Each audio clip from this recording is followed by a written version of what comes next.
Hi guys, good evening. आज हमारे पास जो है ये जगदेव यादव जी जो परागपुर का हत्याकांड हुआ था उसका एक केस स्टडी हमारे पास है। इसके बारे में हम लोग थोड़ा सा देखते हैं। हालांकि इनका जो पोस्टमार्टम रिपोर्ट है वो पब्लिक डोमेन में नहीं है। सो हमने केवल और केवल जो वहाँ का हिंदी न्यूज़ चैनल है जैसे दैनिक जागरण और पर्दाफाश, तो वहाँ के पुलिस अथॉरिटी का जो बयान रहा है उसको देख करके केवल एक आइडिया लगाया गया है कि उसमें कौन सा वेपन और किस तरह की इंजरी हुई होगी या कौन सा अटैक का टाइप था। तो इसको अगर ब्रॉडली क्लासिफाइड किए जाए तो तीन तरीके के उंड हो सकते हैं। एक सुसाइडल उंड होता है, एक होमिसाइडल उंड होता है और एक एक्सीडेंटल होता है। जो होमिसाइडल उंड होता है, होमिसाइडल उंड आपके बॉडी में कहीं भी प्रेजेंट हो सकता है क्योंकि आप किसी को अटैक करने जा रहे हो, किसी को मारने जा रहे हो। तो होमिसाइडल उंड में आप जहाँ पाओगे वहीं मारोगे। बट अगर वहीं पे आपका सुसाइडल और एक्सीडेंटल देखा जाए तो सुसाइडल आप जहाँ पे आपके हैंड एक्सेसिबल होंगे वहीं लेकर के जाओगे, पीछे तो नहीं मारने जाओगे खुद को ना। बट होमिसाइडल में जहाँ देखो मल्टीपल होगा, जहाँ तहाँ मार के रखे होंगे और पूरी बॉडी में, मतलब कोई जो एकदम से कुछ नहीं जानता वो भी बॉडी को देख करके बता सकता है कि ये होमिसाइडल उंड ही है। अब उसमें जो वेपन यूज हुए थे, वेपन मेनली दो तरीके के, मतलब हो सकता है, पॉसिबल है कि दो तरीके का वेपन यूज किया गया हो।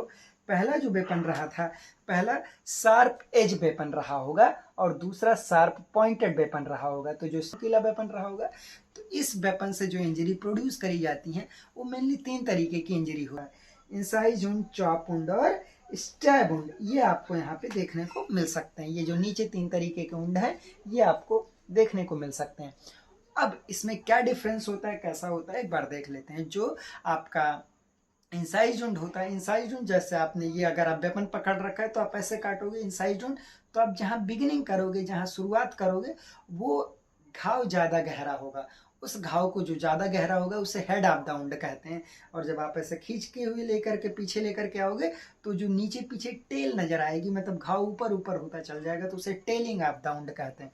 बट आप किसी को ऐसे खच्च से चॉप कर दे रहे हो, काट दे रहे हो, तो उसमें तो वो ना आपको हेड और टेल तो आपको नहीं देखने को मिलेगा। एंड अब आप किसी को स्टैप कर दे रहे हो, उसमें भी हेड और टेल नहीं देखने को मिलेगा।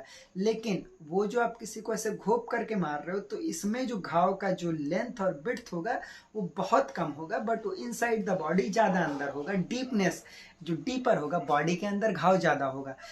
अब आप किसी को इंसाइज की हो तो इंसाइज में जो आपका लेंथ होगा वो ज़्यादा होगा in comparison to width and deepness of the उंड। वो बहुत ज़्यादा होगा, लेंथ बहुत ज़्यादा होगा।